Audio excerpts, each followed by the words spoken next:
chose to be here together today to dive deep into the dark world of toxic workplace behavior and help you learn how to protect yourself and fight back. But then, emergency alert. I got a toxic distress call last night, and trust me, it's terrible. People are shuffling around like zombies. Productivity has tanked, and innovation completely dead. Silence in the hallways. Now it's all about damage control, and the real question is, did they wait too long before taking action? That's why you need to listen to Harleen. She knows exactly what she's talking about because she has been through it herself. And remember, every single one of us plays a role in whether a work environment turns toxic or stay healthy. Harleen, you've got this. And me? I'm grabbing my rose-colored glasses, my anti-toxic mask, and heading back into the battle. Stay strong. Don't let toxic behavior win.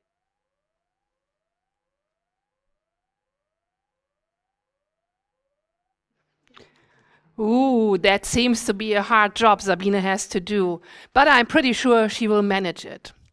But unfortunately, this is not an exception.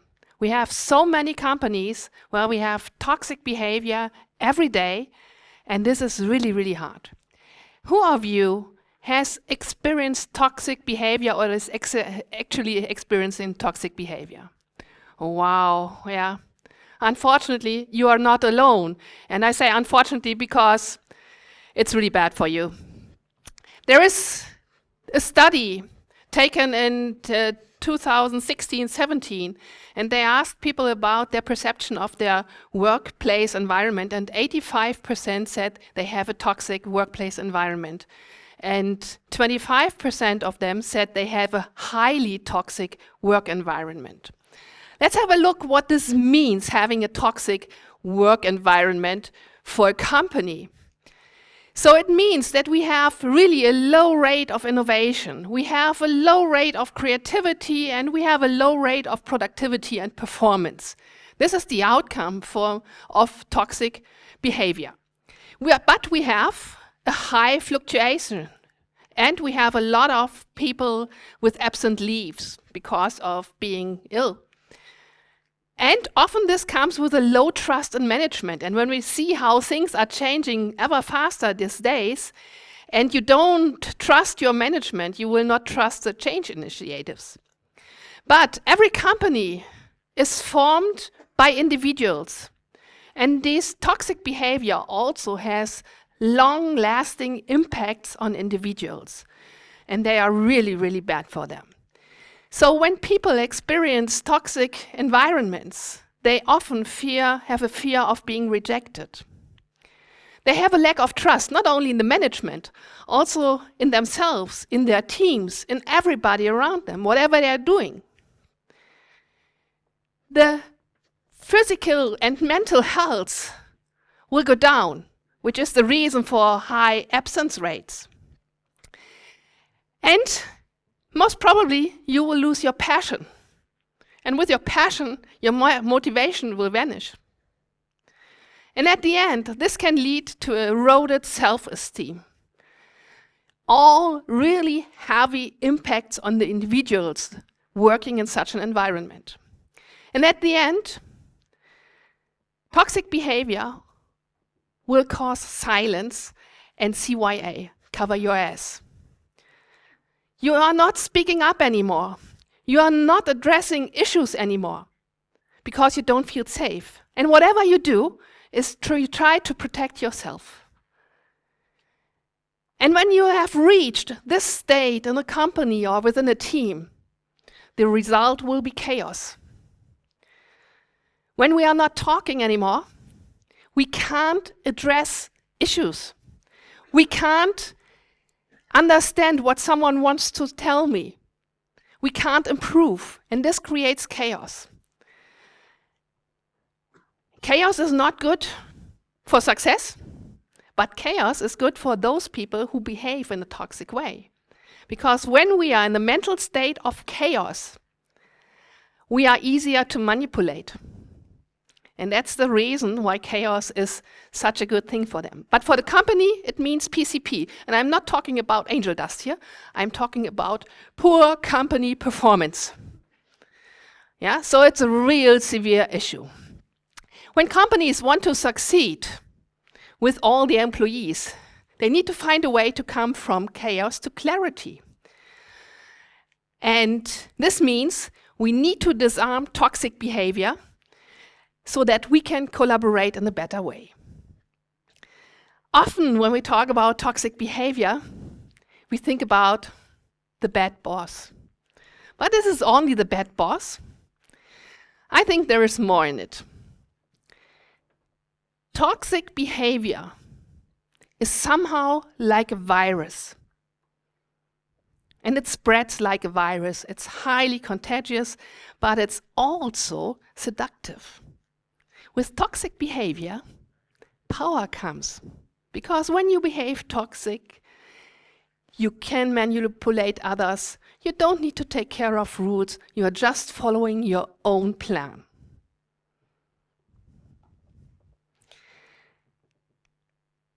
There are some researches done about this, some experiments. One very famous experiment is the Robbers Cave experiment. The other one is the Stanford Prison experiment. And the third one is the third wave experiment. All of them could be part of a single presentation. If you're interested in this, just Google them and find out. But what they have in mind in common is that it is just a small step from being good to becoming toxic. Just a small step, no matter of your age, no matter of your education, and no matter of your background. Yeah, it's really seductive. And yes, true, if people in a powerful position behave in a toxic way, the impacts and the effect will multiply. We are actually seeing this in Trumpistan, and it has impacts on the whole world. This is the same effect what is happening there. It's an experiment in a large dimension. But there's one more worse thing about this. When you work in a toxic environment, day by day, you will take it home. You will take it home to your loved ones. And this is really bad for them because they are not part of it. I have a coachee, and she told me that she started in the company, the environment was good, but turned toxic later. And she didn't realize that she was also adapting her behavior until a friend told her, "Why are you so aggressive? This is not the way I have known you." And you can imagine, this question alone was making her more aggressive. But then she said, okay, something has changed. And all these things that are happening at work are changing my behavior as well. And this is not what we want. So as Sabine already said, every single one of us plays a role in whether a work environment turns toxic or stays healthy. We are part of this game. So I am Harleen Frances Quinzel. Maybe you know me as Harley Quinn, but this is long time ago. And believe me, I have experienced what it means to be toxic and to be a victim of toxic behavior. Because of this guy, you know him, Joker? Yeah. Long story short, I met him, I fall in love with him because of his power, and we became the toxic couple, and we split up, and yeah, so it was really a bad choice from my side. But it was awesome. Behaving toxic was awesome. I had so much power. I could do whatever I want to do. The rules, only my rules. And if I didn't like these rules anymore, new rules or no rules. Yeah, but after splitting up with him, some of my besties changed to the bright side. They showed me a way that it can be in another direction. They showed me that I can change my own behavior, and I did.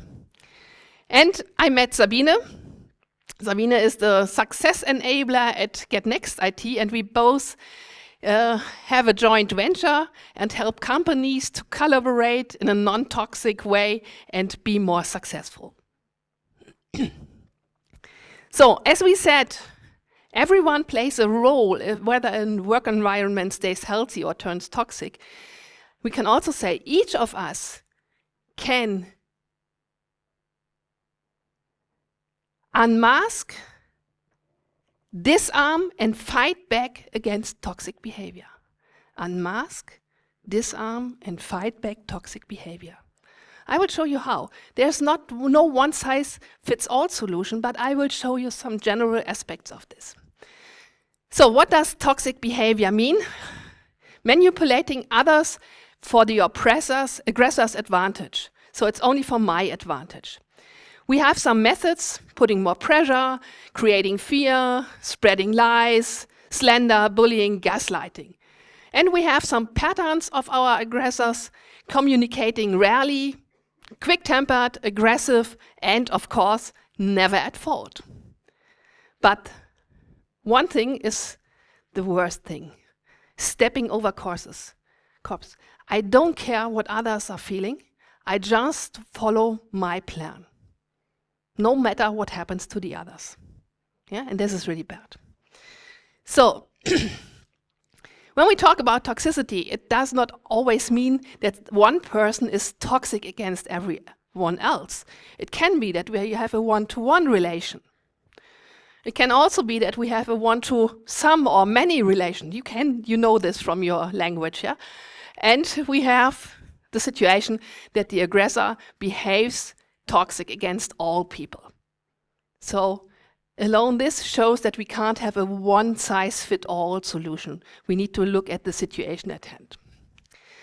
Another study shows that only 3 to 5% of employees and leaders are really toxic from the beginning. Yeah, the initiators of this toxic behavior. So that's not much. But at the end, over a long time, every one of us will be affected by this. Even if you are not the direct target of this toxic behavior, it will have an effect on you, sooner or later. And with this and all these outcomes, we need to understand that toxic behavior is not a trivial offense that we can ignore. We need to react accordingly if we want to be successful. We have 3 roles in this game. The first, of course, is the aggressor. This is the person who is behaving in a toxic way. We are having the victims. And the victims mostly feel off guard when someone behaves toxic against them. They have no idea how they should react. And we have the bystanders.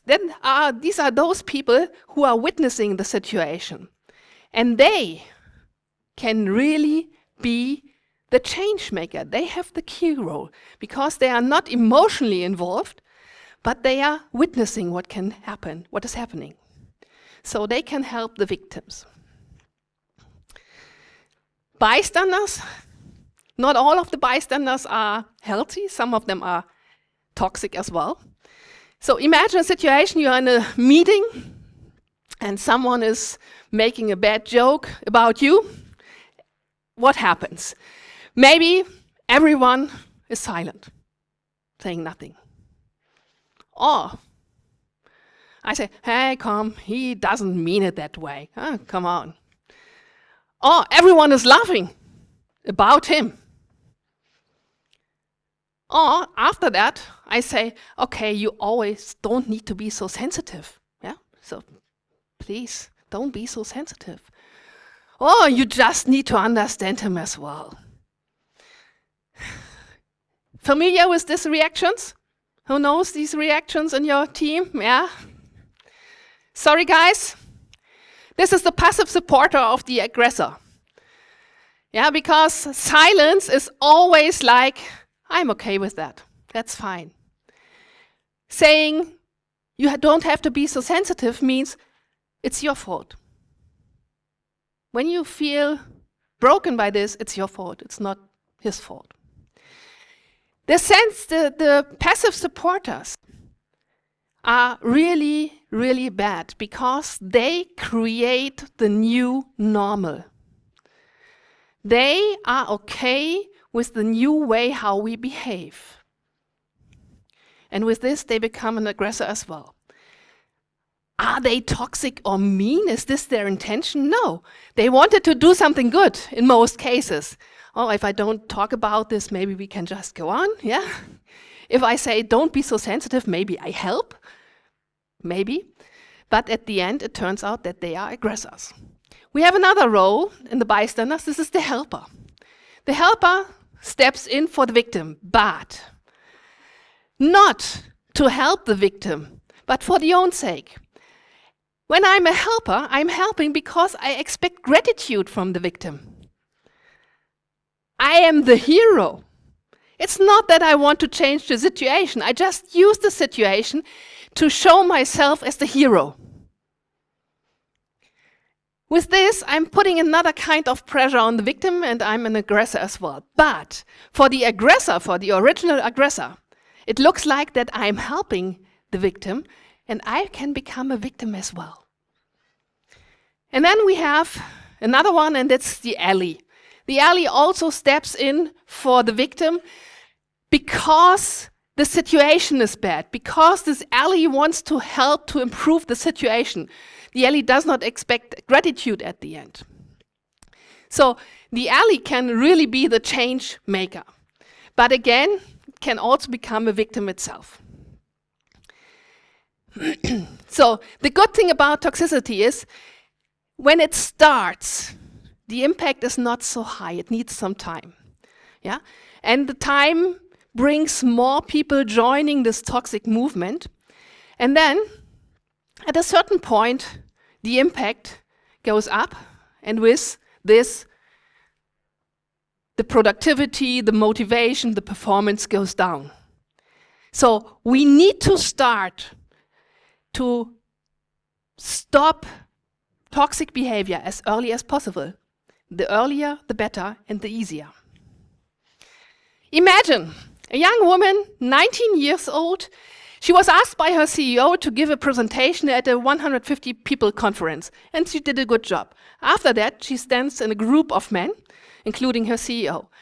And one said, "Are you going to the CEO's room after the event?"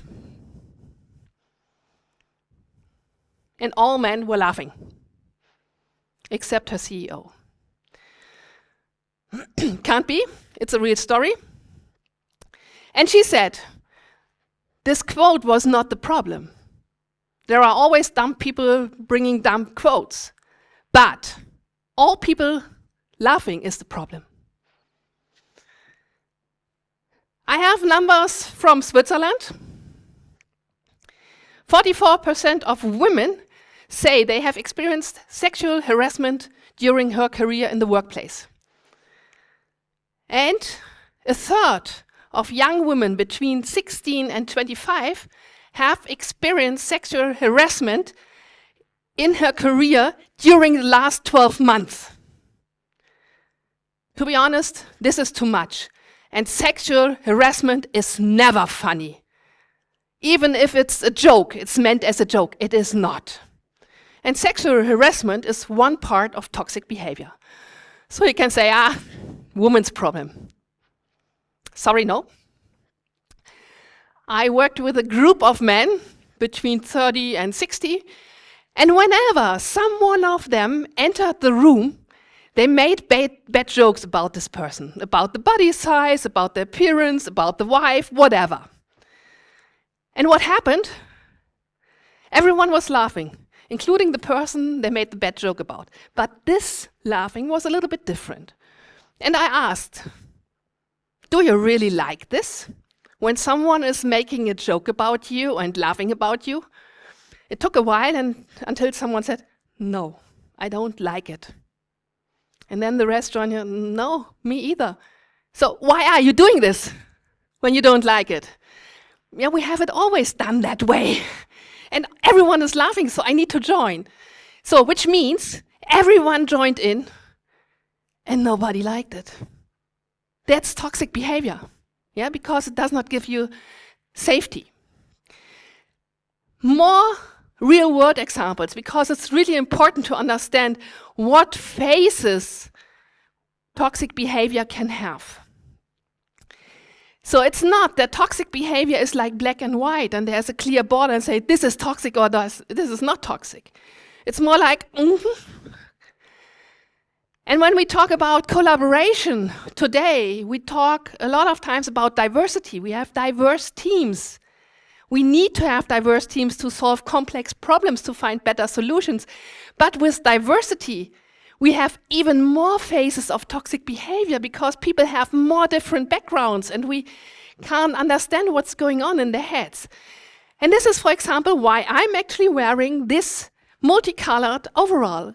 It's for me a symbol to remind me that toxicity has a lot of faces, a lot of colors. And it's not only my perspective, it's the perspective of all the people involved. So, maybe you know this person who is always grumbling, complaining about others. The whole day, no matter what happens. This is really toxic.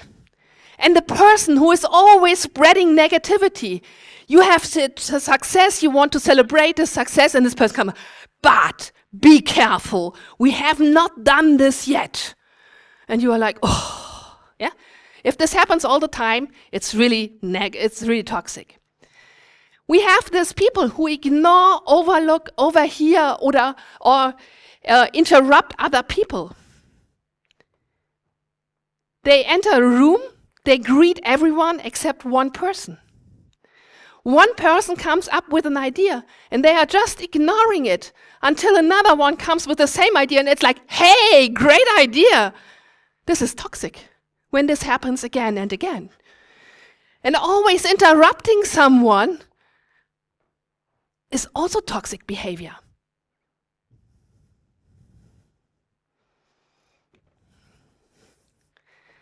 Ongoing discrimination.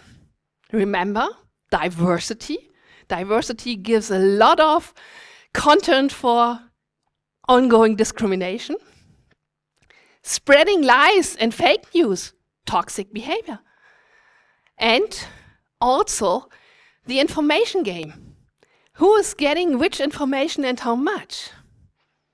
So you get a task and you just get a little piece of information, although I know more. I take care that you will not succeed. And then I can come and save everything. Say, hey, I told you. And you said, no. You said, yes.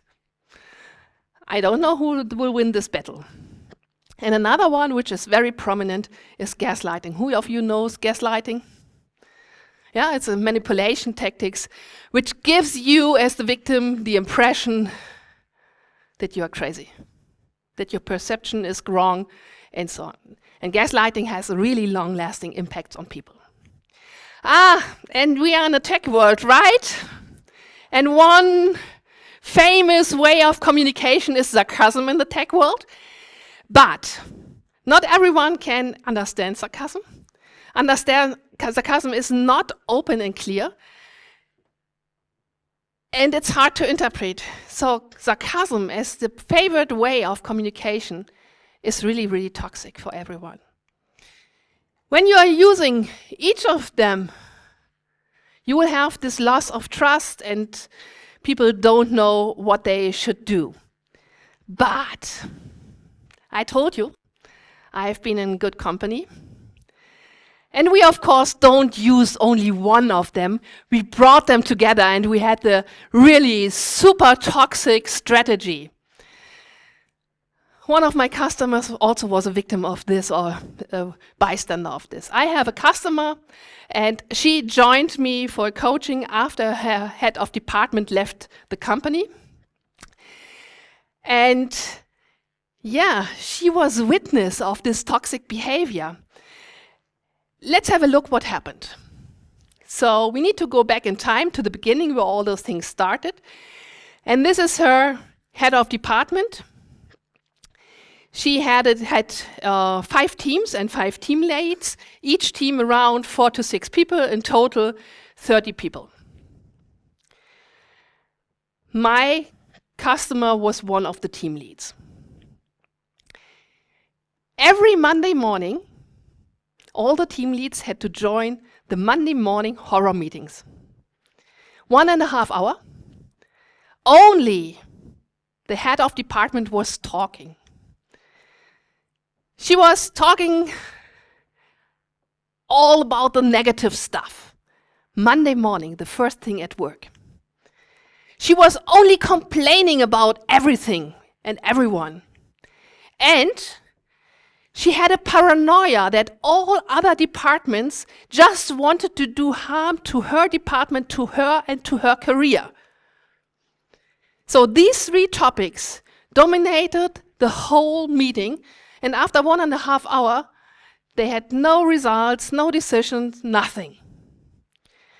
On top of this, she tried to isolate her department from the rest of the organization by telling, I don't want that you communicate with them, because they will never tell us the truth. They want to do us harm. They want that we get away. So please don't talk to them, because we need to protect ourselves. And she had more toxic ingredients. She had one person she was always ignoring. He had good ideas, but she didn't listen to him. My customer was the favorite person, and whenever she picked up that idea from her colleague, it was like, hey. And she created chaos with information. So she had a plan who should get what information, which information. And so it was really hard for the team leads to work together, because they need to find out, okay, we have different levels of information. We need to find out what's right, what's wrong. And of course, she was always flawless. What did the team leads do? Silence, because they didn't realize what's going on. It was like, yeah, that's the way she is, yeah? And then I had a workshop, an open workshop, and my now customer joined me at that time, and we were talking about toxic behavior. And I looked at her face, and my impression was she was not really interested in what I was saying, and she was not happy with what I was saying. Later, it turned out that it was her moment of reflecting what's happening, and like, so, oh wow, what are we in? So this was the moment where she started her self-reflection, where she also started to speak up against her head of department, and where she started to feel guilty and ashamed that she has not done that before, that she has accepted this whole negative behavior the whole time. And with this, she became another victim of her head of department as well, because she was the only one who stood up and said something. But together with her team leads, they discussed this. They decided that they wanted to protect the team, that the team did not get involved in all this negativity. So it was like a ceiling, and whenever the head of department tried to reach out to the teammates, they stepped and stopped her. Her husband asked her, should I set a place for your head of department at our table? Because she was always talking about what was going on at work. And this was the whole conversation, the whole evening, the whole weekend. Nothing else, just all these negative emotions. And then, 2 months ago, the head of department had to leave. Everything good now, right? Now starts the process of healing and recovery. And that was the reason why she joined me in coaching, because she needed someone to talk to.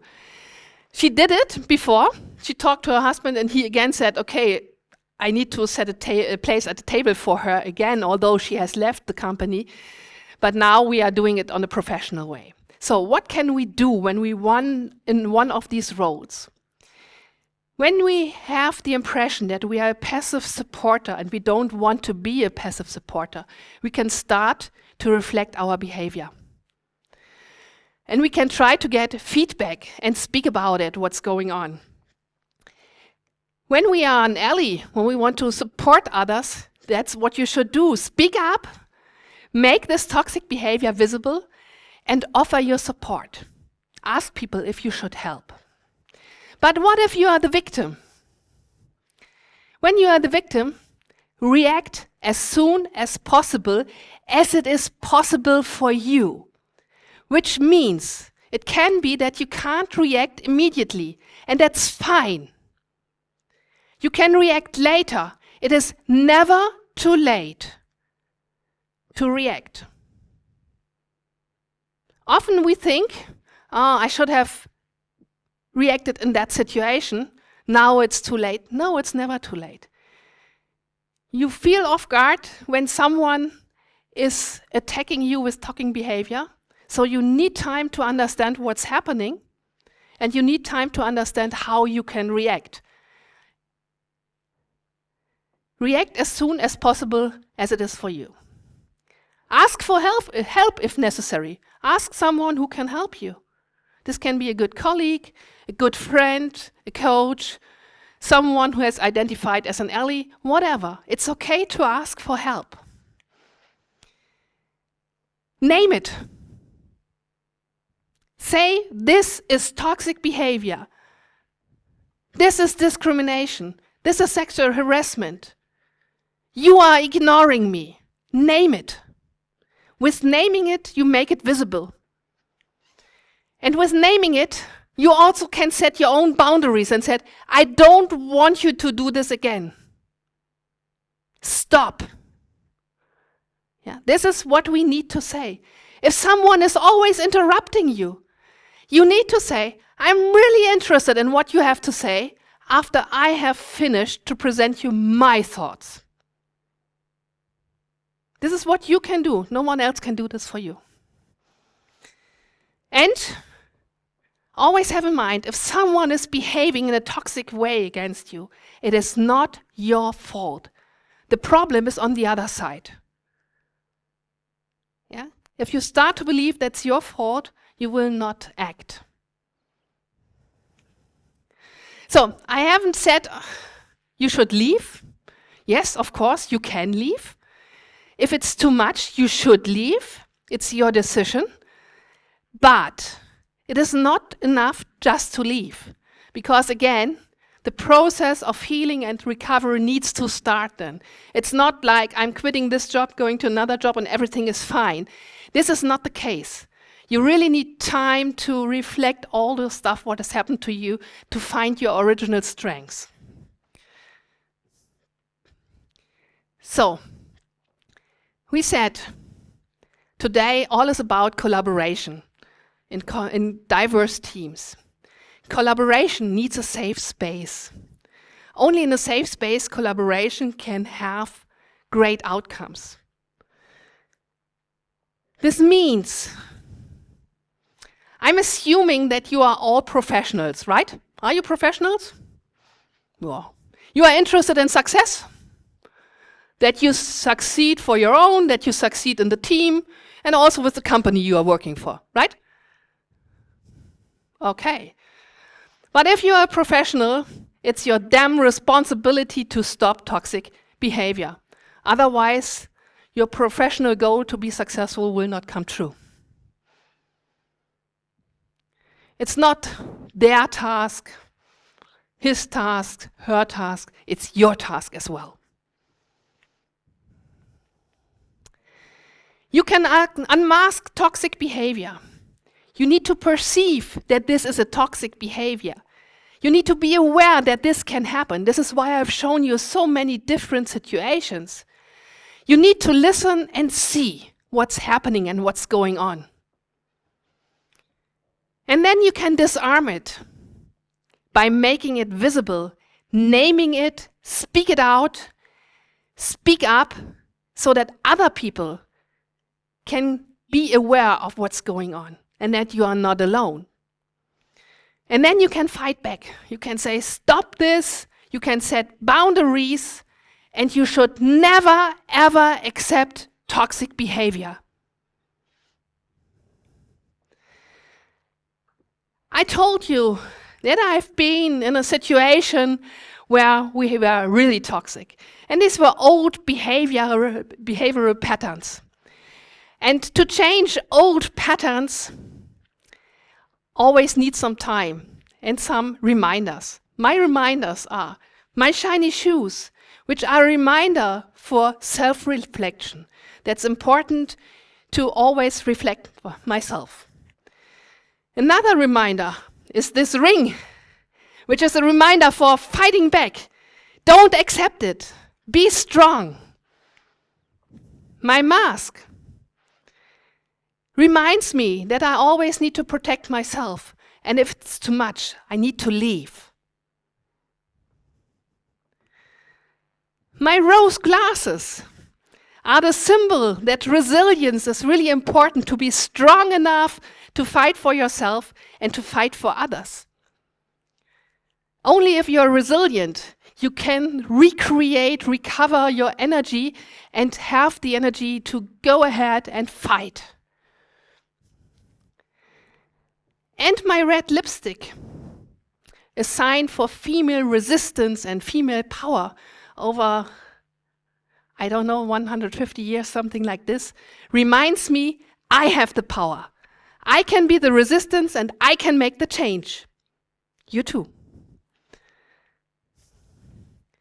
And although we have a lot of anti-woke movement at today, staying woke is a good way to fight toxic behavior. If we are not woke, we will not be aware of what's going on. So, be loud and be brave. If you see something that looks like toxic behavior, it probably is toxic behavior, and address it. Use your power. We all have the power. Maybe not when you are the victim, but when you are a bystander in the alley. Be a good ally. Not the helper, not the passive supporter. Try to be the ally. And with this, you can be the change maker. The change maker who is the vaccine against toxicity. And believe me, it's worth it. Thank you very much for listening.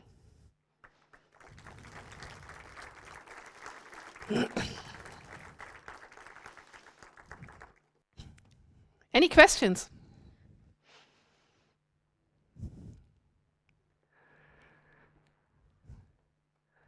So I'm around for a while. When you have a very individual question, just reach out to me and we can discuss it.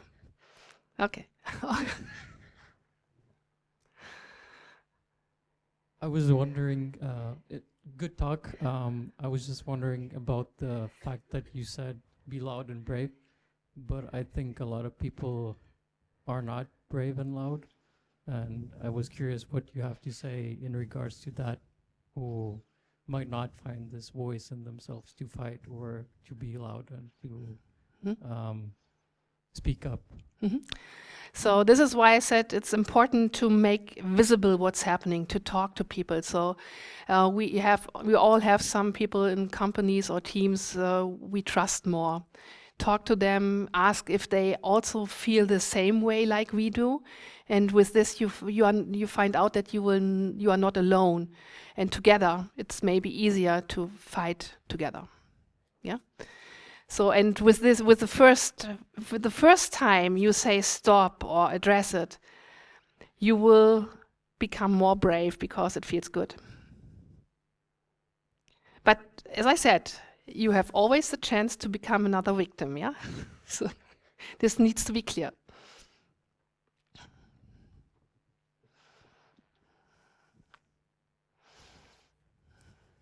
How do you heal after escaping a toxic situation?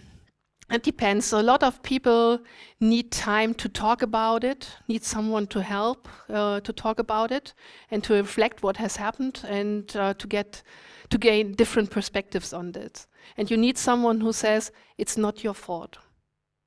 Yeah, so that because in our brain it would start that we think about, oh, I could have done this, I could have done this, I should have reacted in this way. And to understand it's not our fault. When someone behaves toxic, it hits us from our shoes, and to understand that it's okay to not react is part of this healing process, and to talk about all your experiences and let them go. This is part of it, let them go. Yeah? And when you let go, and together with someone else you discover that you have shown strengths because you managed to survive this toxic environment, and that you have learned a lot out of this gives you strengths on top. Yeah? It's a lot about self-reflection and having someone you can talk to. But most probably, family is often not the right choice, because this is the place where you should really feel good and have this well-being aspects. And when you then come with all this negative energy, this is taking away this well-being area. Yeah? Colleagues, coaches can be a good choice.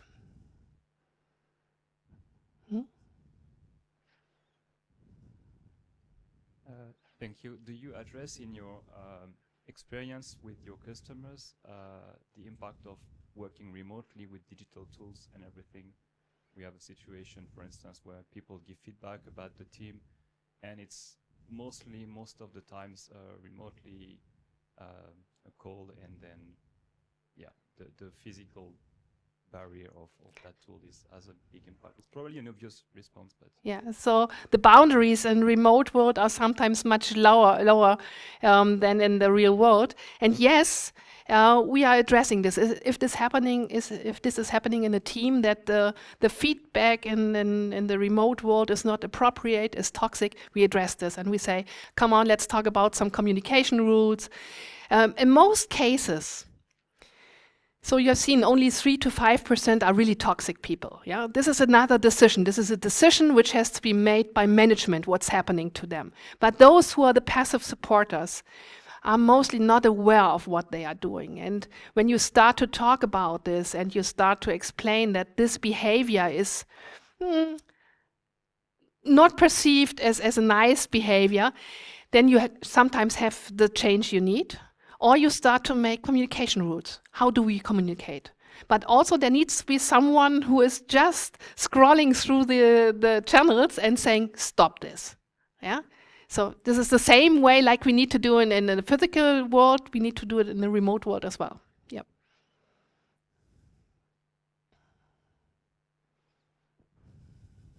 You made a little bit of a point around aggressors, and that may be like, one individual, two individuals, but I'd like to bring a little bit of a flip of the experience of what if somebody's a new joiner to a company and they're entering a culture that is developed over a decade, let's say, and sort of this new person, if they're aware of the situation of things being toxic, they could say stop, they could say don't do this. Run away. And approve of it. Not right away, of course, but most of the time, they'll be treated like a foreign bacteria entering a body, and there'll be defense mechanisms, the teams that come out. So how would you address the majority being toxic rather than just the few individuals? Run away. Yeah, so this is a decision you should make. If you say the job is worth it, then you can start small and try to change something in your direct environment within your team. Otherwise, if you have the impression that the whole company is toxic, I would say no money is worth this. But it's your decision. Yeah, because this is a hard way to go. So, and culture eats strategy. You can also say toxic culture eats your good habits. I'm sorry, time is up, but thank you, Sabine. Okay, thank you very much for listening.